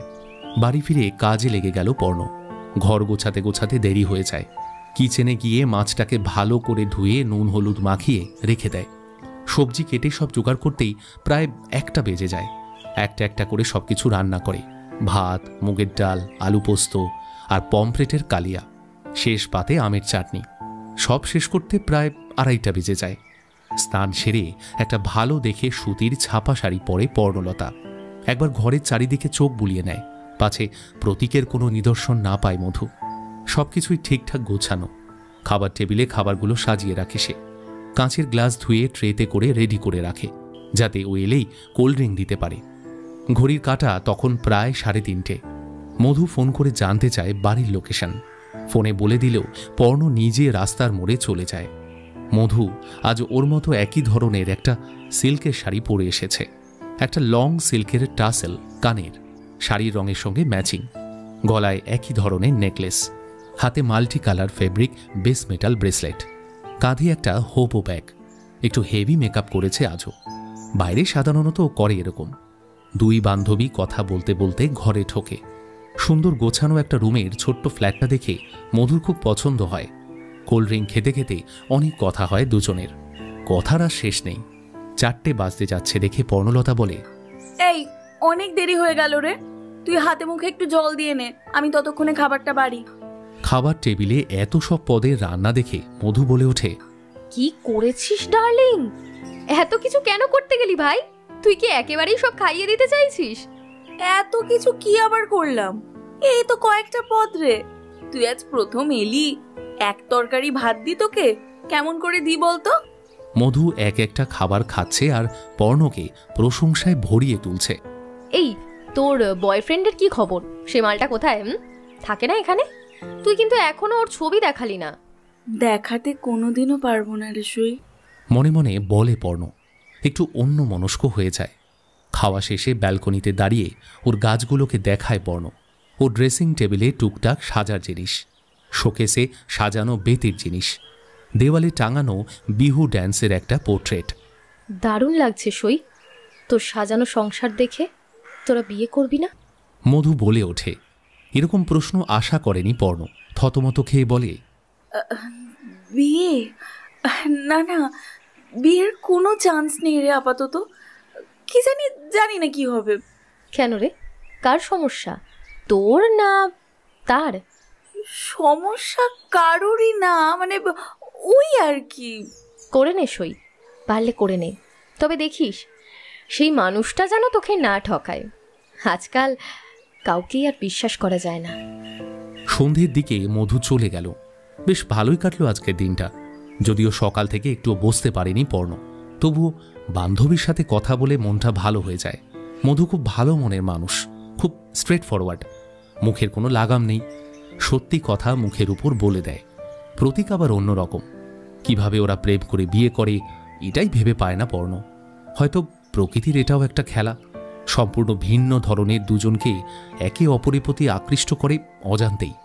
যাবার আগে মধুর ওই কথাটা বারবার কানে আসতে থাকে পর্ণর। ডার্লিং, তুই কি কখনো আসামে ছিলি? আসামে? কেন বলতো? হ্যাঁ, এমনি। এই যে তোর ঘরে বেতের চেয়ার, দেয়ালে বিহুর ছবি, আর সেদিন তাতানের জন্মদিনে তুই যে শাড়িটা পরে গেছিলি, ওটা তো মুগা সিল্ক ছিল, তাই না? এই দেখ, আমারটাও তো মুগা। আমার বর আসাম থেকে এনে দিয়েছিল। 20টা বছর দেখতে দেখতে কেটে যায় এক লহমায়। তাতান আজ ওর বাবার থেকেও অনেক বড় চাকরি পেয়ে আমেরিকাতে সেটেলড। বহু বছর পরে দেশে ফিরেছে বিয়ের জন্য। নিজেই মেয়ে পছন্দ করেছে। বিয়ের ব্যবস্থাপনা, নিমন্ত্রণ সংক্রান্ত কথাবার্তার সময় মধু প্রতীককে বলে ওঠে, তোমাকে একটা কথা বলবো। প্রতীক বিয়ের কার্ডের নাম লিখতে লিখতে অন্যমনস্ক হয়ে উত্তর দেয়, বলো। জানো, আজ একজনের কথা খুব মনে পড়ছে। নিজেকে মাঝে মাঝে খুব অপরাধী মনে হয়, কিন্তু আমি তখন নিরুপায় ছিলাম। এছাড়া আমার আর কোনো উপায় ছিল না। আমি শক্ত হাতে না ধরলে আমাদের সংসারটা ভেসে যেত। তাতান ঠিকমতো মানুষও হতে পারতো না। তবু অনেক অন্যায় করেছি আমি, তার কোনো ক্ষমা নেই। খুব ইচ্ছে করে তার কাছে নিজের দোষ স্বীকার করি। বিশ্বাস করো, কলকাতায় ফিরে এসে আমি ওকে হন্যে হয়ে খুঁজেছি, কিন্তু ওকে কোথাও পাইনি, এমনকি সোশ্যাল মিডিয়াতেও না। ও তাতানকে খুব ভালোবাসতো। আমাকে বলেছিল তাতানের বিয়েতে খুব আনন্দ করবে। আমিও ওকে কথা দিয়েছিলাম, ওকে সুন্দর একটা বেনারসি শাড়ি দেব। ও আমাকে প্রায়ই বলতো, জানো, মেয়ে হবার আসল উপলব্ধি হচ্ছে মা হওয়া।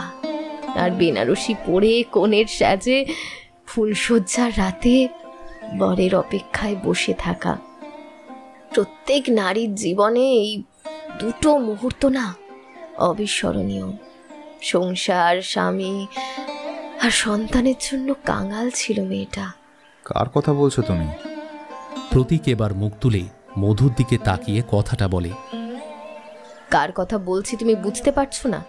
আমার সইয়ের কথা বলছি, আমি পর্ণর কথা বলছি, তোমার ভালোবাসার মৃদুলার কথা বলছি।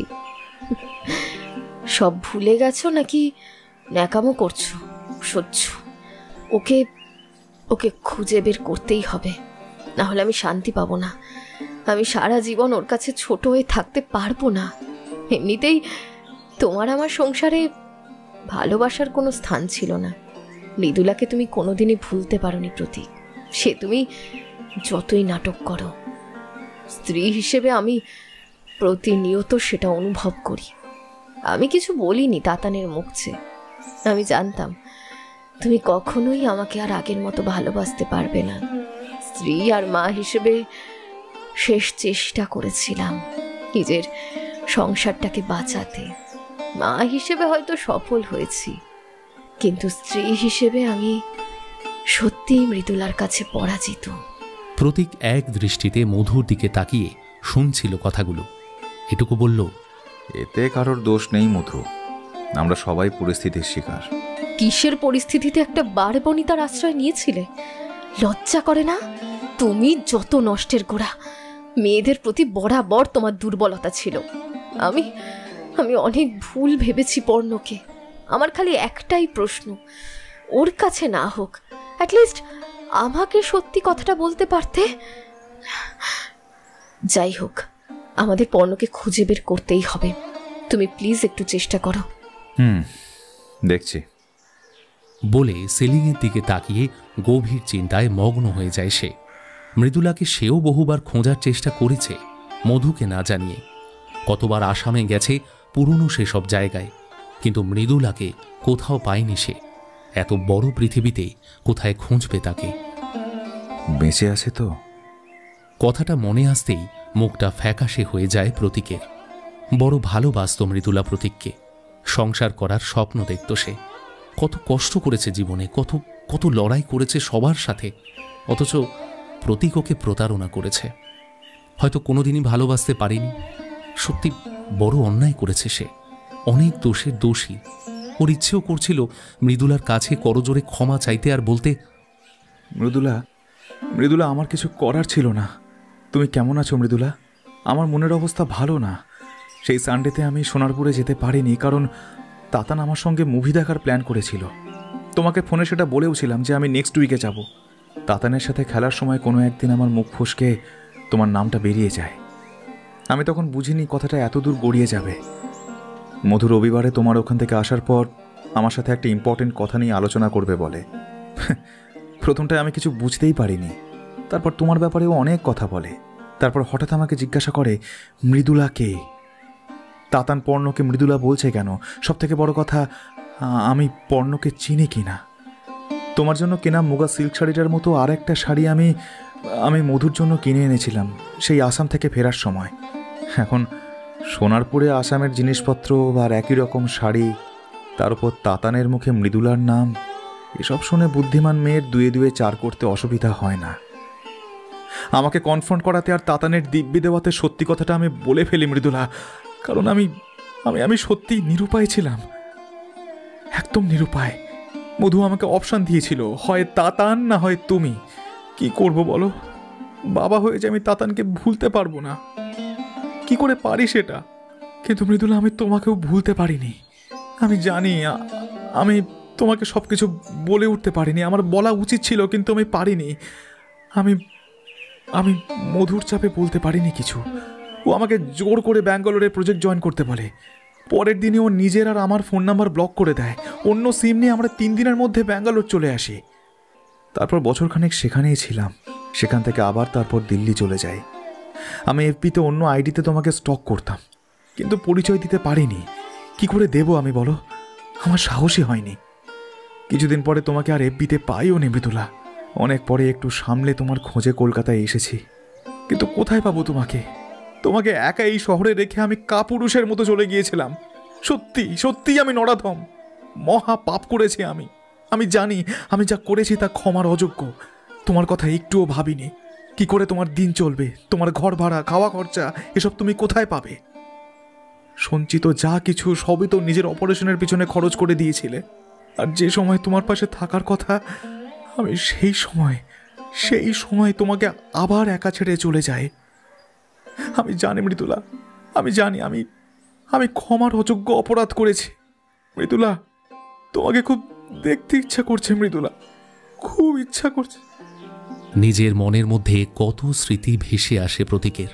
বুকের ভেতরে হালকা একটা চিনচিনে ব্যথা অনুভব করে সে।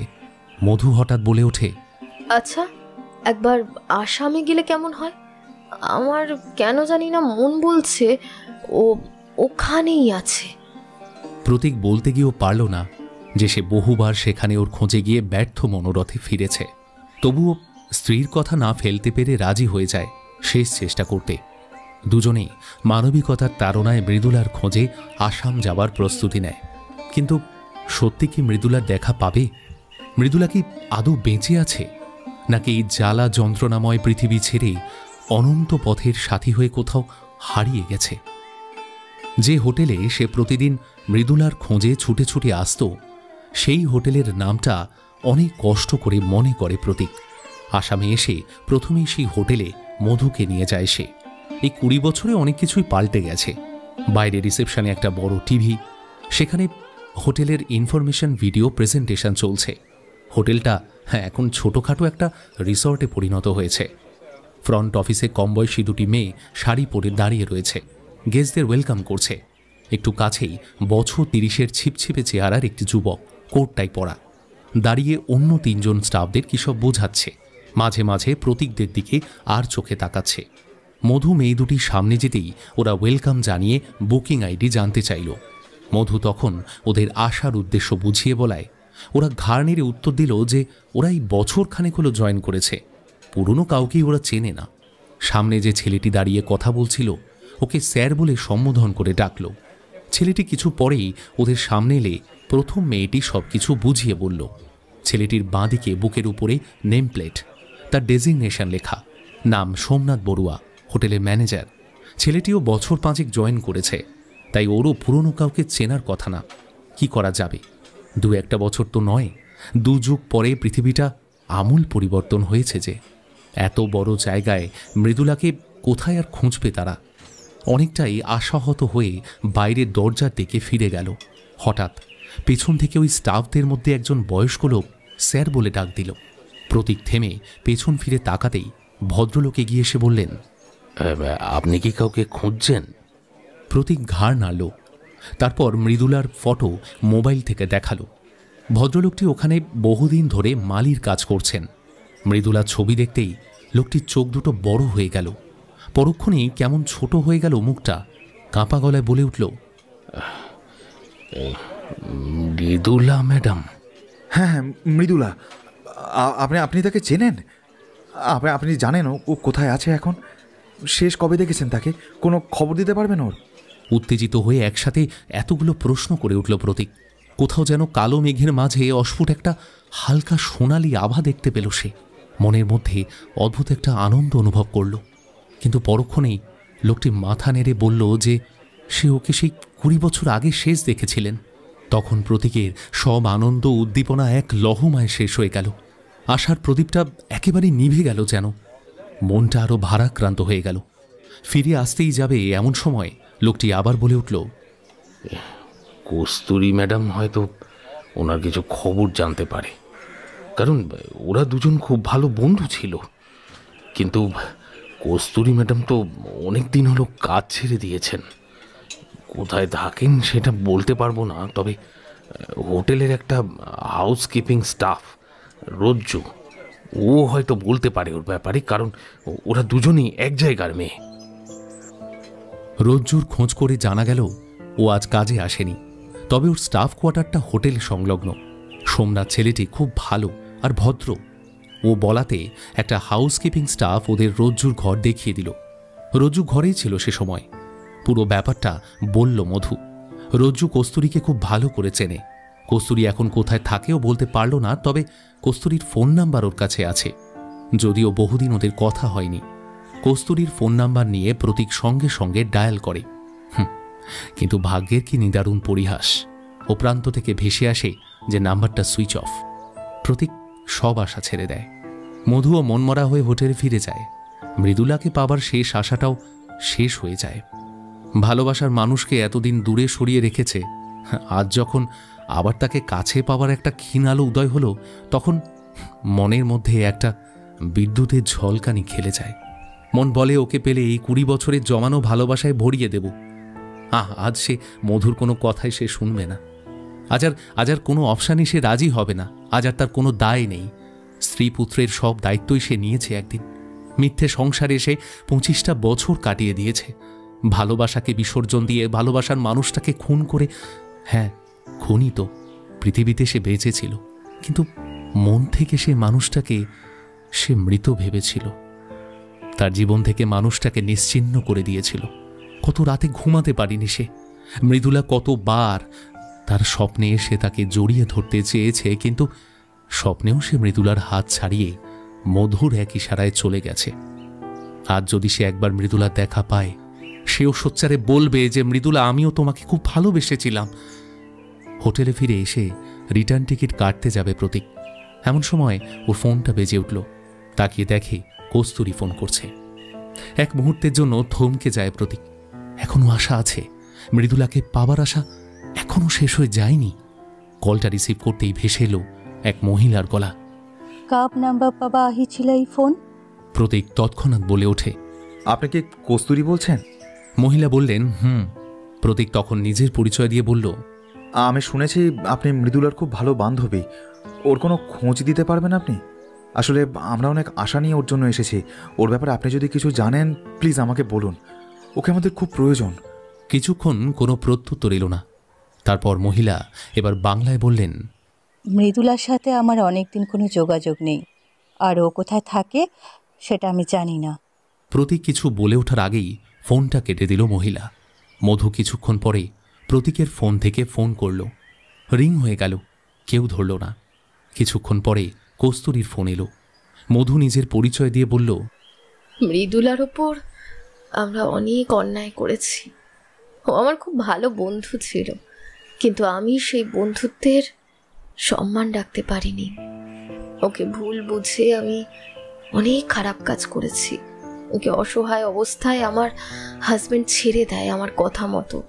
আমি ওর কাছে ক্ষমা চাইতে এত দূর এসেছি। ওর যদি কোনো খোঁজ পেতাম, তাহলে আমরা শেষ জীবনে একটু শান্তিতে মরতে পারতাম। অনেক বছর ধরে অনুশোচনায় আমরা দুজনই ভুগছি।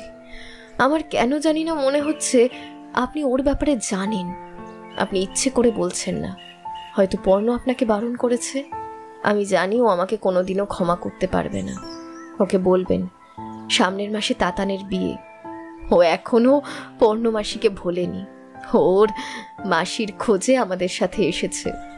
ওর কথা ভেবে প্লিজ যদি কিছু জানেন আমাদের বলুন। আমরা সত্যিই খুব লজ্জিত। আমি মৃদুলার জায়গায় থাকলে আপনাদের কোনোদিন ক্ষমা করতে পারতাম না। মৃদুলা চায় আপনাদের সাথে কথা বলতে, তাই আমি ফোন করলাম। ফোনে একটা অ্যাড্রেস পাঠালাম। বিকেলের দিকে যে কোনো সময় আসতে পারেন, তবে বেশি রাতে না আসাই ভালো।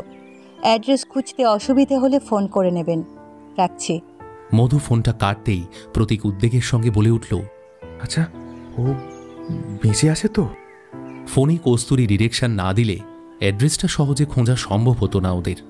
মেইন রাস্তা ছাড়িয়ে একটা ছোট্ট রাস্তা, দুপাশে জলাজমির মাঝখান দিয়ে চলে এসেছে। গাড়িটাকে মেইন রাস্তায় ছেড়ে হেঁটে প্রায় মিনিট 15 আসার পরে চোখে পড়ে কিছু টালির বাড়ি।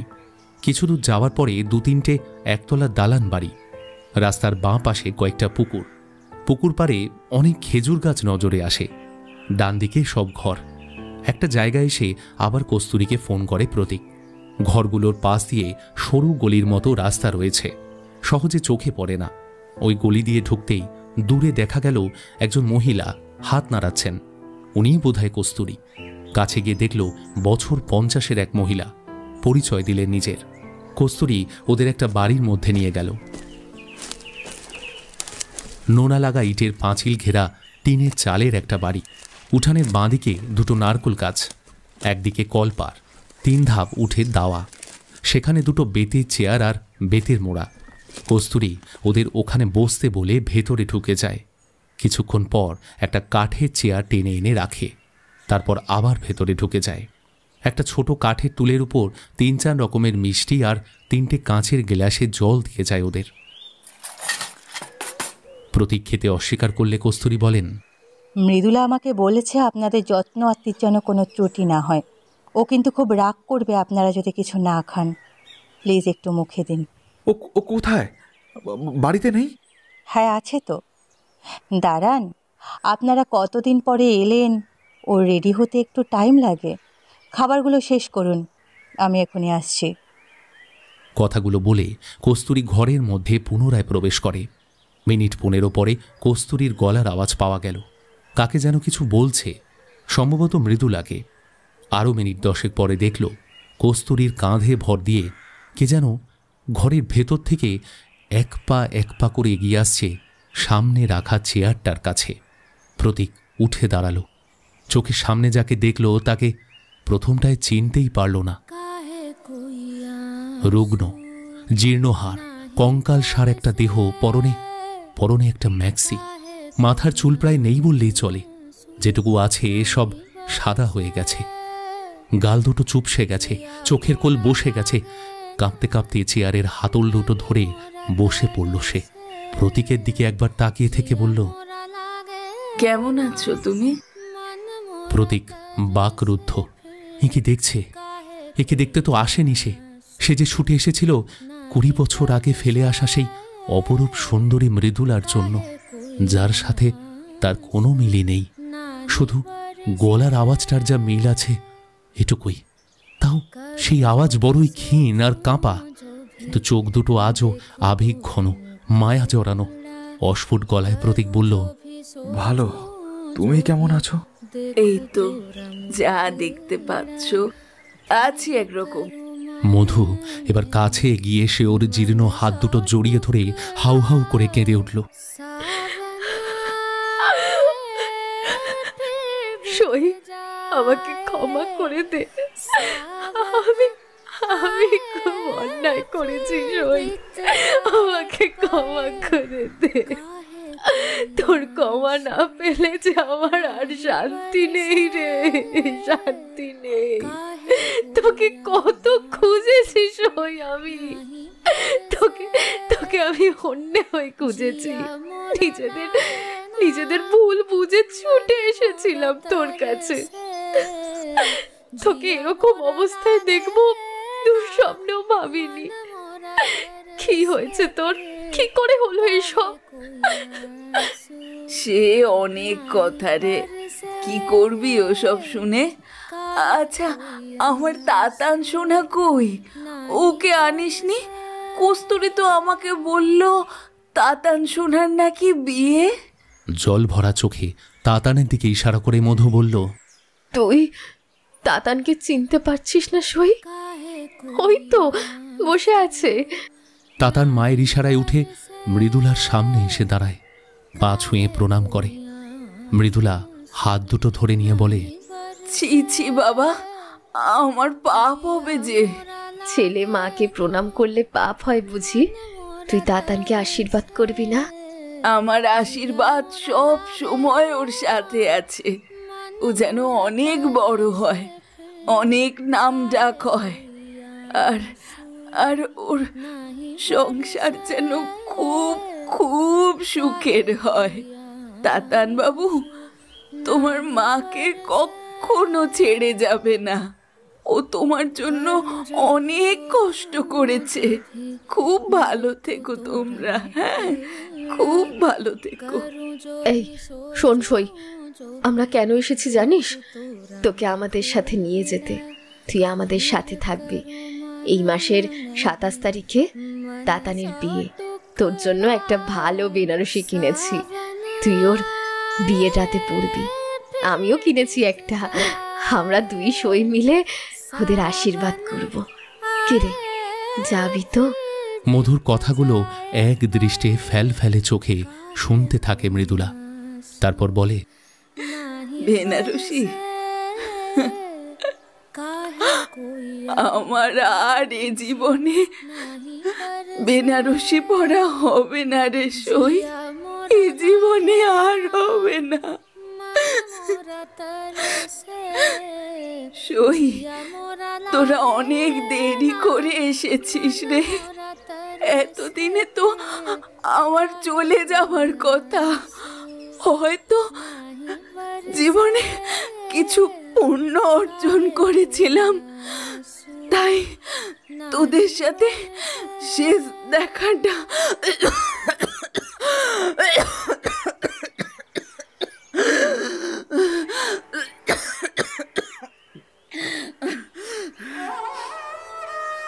কথাটা সম্পূর্ণ করতে পারল না মৃদুলা।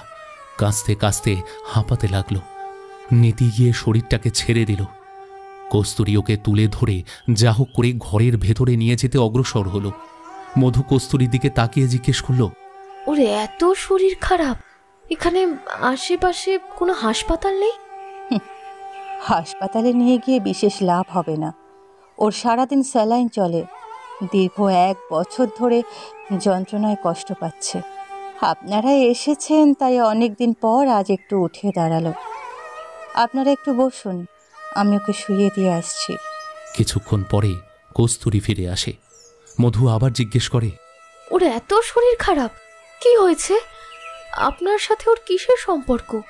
ও একবারের জন্য আমাদের কথা কোনোদিন বলেনি। ওর কোলন ক্যান্সার ধরা পড়েছে গত বছর, স্টেজ 3। কেমোথেরাপি করা হয়েছে, তবে কিছুতেই কিছু হলো না। ডাক্তারও জবাব দিয়ে দিয়েছে যে কোনো দিন ও আমাদের ছেড়ে চলে যাবে। আর কি জানেন তো, ওর চলে যাওয়াই ভালো। এই যন্ত্রণা থেকে মেয়েটা অন্তত মুক্তি পাক। বলতে বলতেই কস্তুরী কেঁদে ফেলল। প্রতীকের হাতে একটা ডায়েরি দিয়ে কস্তুরী বলে, মৃদুলা যেদিন জানতে পারে তার মারণ রোগের কথা, সেদিন এই ডায়েরিটা আমাকে দিয়েছিল আর বলেছিল আমি যেন এই ডায়েরিটা প্রতীকবাবুকে দিয়ে দিই। হয়তো এর মধ্যে ওর অনেক কিছু জমানো অব্যক্ত কথা লেখা আছে। প্রতীকবাবুকে আমি অনেক আগে থেকেই চিনি। প্রতীকবাবুর মনে আছে কিনা জানি না, তবে মৃদুলার জীবনে উনি আসার পর থেকে মৃদুলা স্বপ্ন দেখা শুরু করে। এই নিয়ে আমাদের মধ্যে অনেক খুনসুটি হতো। ও যেদিন এই প্রফেশনের থেকে বেরিয়ে যায়, আমি সেদিন খুব খুশি হয়েছিলাম জানেন। অবশ্য একটু অভিমানের সাথে বলেছিলাম, চলে যাচ্ছিস, যা, এ মুখও আর হোস না। কিন্তু আমাদের সে ভাগ্য কোথায় বলুন? ভারাক্রান্ত হৃদয়ে ও আমার খোঁজে আসামে আসে, সব বলে আমাকে। আমি না ওকে অনেক গালমন্দ করেছিলাম সেদিন। জোর করে ওর থেকে ফোন নাম্বার নিয়ে আপনাদের কলও করেছিলাম, কিন্তু ফোনে পাইনি। আমি যখন ওকে বলি, তুই কোনো কিছু না বলে কাউকে কিছু না জানিয়ে চলে এলি কেন? প্রতীকবাবুকে তো অন্ততপক্ষে সব কথা বলতে পারতিস। ও জবাবে সেদিন আমাকে বলেছিল, আমি ইচ্ছে করে জানাইনি রে। আমি কি করে আমার সইয়ের এত বড় ক্ষতি করব বলতো? তাতান শোনা আমার জন্য ওর বাবার ভালোবাসা থেকে বঞ্চিত হবে? না রে, এটা কখনো হয় না। জানিস মধু কতদিন আমার কাছে কত কান্নাকাটি করেছে ওর বরকে নিয়ে। আমি যদি একবার জানতে পারতাম না যে মধুর বর প্রতীক, আমি কোনো দিনও প্রতীককে আমার ধারে কাছে আসতে দিতাম না। বিশ্বাস কর, কোনো দিনও দিতাম না। আমি বেঁচে থাকতে আমি কোনো দিনও ওদের কোনো ক্ষতি করতে পারবো না। আমার পক্ষে সম্ভব না, সম্ভব না। মধু নীরব দর্শক হয়ে নিজের স্বার্থপরতার মিথ্যা দম্ভের পরিহাসে লজ্জিত হয়ে মাথা নিচু করে নীরব দর্শক হয়ে দাঁড়িয়ে থাকল। প্রতীক স্তম্ভিত হয়ে নিজের অপদার্থতার অসহায়তায় ছটফট করতে লাগলো। কস্তুরীর সামনে গিয়ে ভেঙে পড়ল, কাঁদতে কাঁদতে বলল,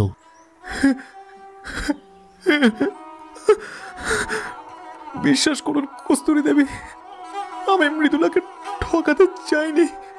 আমি আমি মন থেকে ওকে ভালোবেসে ফেলেছিলাম। আমি ওকে কোনোদিনও ছেড়ে চলে যেতাম না। আমি শুধু আমার সন্তানের জন্য বাধা পড়ে যাই। মধুর প্রতি আমার ভালোবাসা অনেক দিন আগেই শেষ হয়ে গেছিল। ইনফ্যাক্ট মধু আর আমাকে কোনোদিনও ভালোবাসতে পারেনি। আমি কোনোদিন এমন পরিণতি চাইনি, একদম চাইনি কস্তুরী দেবী, বিশ্বাস করুন আমার।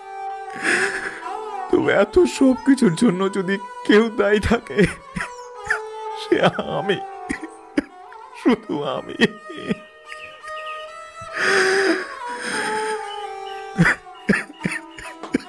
প্রতীকের হাতটা সরিয়ে কস্তুরী বলে ওঠে, আমাকে জবাবদিহি করে কি হবে বলুন? যে মানুষটা মৃত্যু পথযাত্রী, তার কাছে আজ আর এসবের কোনো মানে নেই। সে অনেক দিন আগেই সবাইকে ক্ষমা করে দিয়েছে। আপনাকে দেওয়া ডায়েরিটা আমাকেও দিতে বলেছিল চলে যাবার পরে, আমি আজই দিলাম। তবে ওর চলে যাবার পরেই কিন্তু ওটা পড়বেন। গোটা পরিবেশটা নিঝুম হয়ে ওঠে, সূর্যের আভা মলিন হয়ে আসে, দেখতে দেখতে অন্ধকার নেমে আসে। পাখিদের ঘরে ফেরার আওয়াজে কিছুটা নিস্তব্ধতা ভেঙে যায়।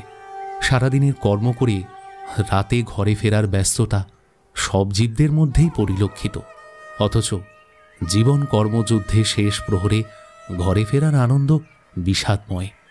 রাতের অন্ধকার যেন জীবনকে গ্রাস করে, ভোরের পূব আকাশে যেন নবজীবন লাভ করে প্রকৃতিকে আবার নতুন করে বাঁচতে শেখায়। ডায়েরির প্রত্যেকটা পাতায় মৃদুলা জীবনের প্রাপ্তি অপ্রাপ্তির কথা লেখা আছে যেমন, আবার স্বপ্নের ডিঙিতে ভাসমান ভালোবাসার গাঁথামালাও আছে। শেষ জীবনের কষ্টের করুণ রসে হৃদয় বিদারক লেখনী পড়তে পড়তে প্রতীক আর মধু জীবনের মানে উপলব্ধি করে। জীবন শুধু চাওয়া পাওয়া ভোগ ত্যাগ এর বিষয় নয়, জীবন ভালোবাসার, বিশ্বাসের, অন্যের মঙ্গল সাধনার। জীবন মনকে আরো নির্মল করে তোলার, সুন্দর করে তোলার। জীবনে প্রাচুর্য যেমন কাঙ্ক্ষিত, আবার অভাব অনটনও সমান অস্তিত্বময়। মায়া মোহহীন জীবনের ঠিকানা যেমন মহাপুরুষের আঙিনায়, তেমনি সংসারের লোভ লালসা মানুষকে জীবন অতিবাহিত করার উপায় করে দেয়। এই মায়াতে জর্জরিত জীবন মুক্তির স্বাদ ভুলে যায়। কালের নিয়মে যখন মায়া মোহ ত্যাগ করে, তখন এক অনন্ত মুক্তির স্বাদ পেতে থাকে সে। ফেলে আসা স্বাদের শরীর আর জীবনটাকে তখন আর আঁকড়ে ধরতে চায় না। মন বলে ওঠে অবচেতন মনে, অনেক তো হলো, অনেক হলো, সাঙ্গ হলো, সাঙ্গ জীবনের খেলা। ছাড়ো এ হাত সখা, বিদায় দাও এই বেলা, বিদায় দাও। ফোনে রিং বেজে ওঠে। প্রতীক তাকিয়ে দেখে কস্তুরী। মধুর কোলে মাথা রেখে কান্নায় ভেঙে পড়ে প্রতীক।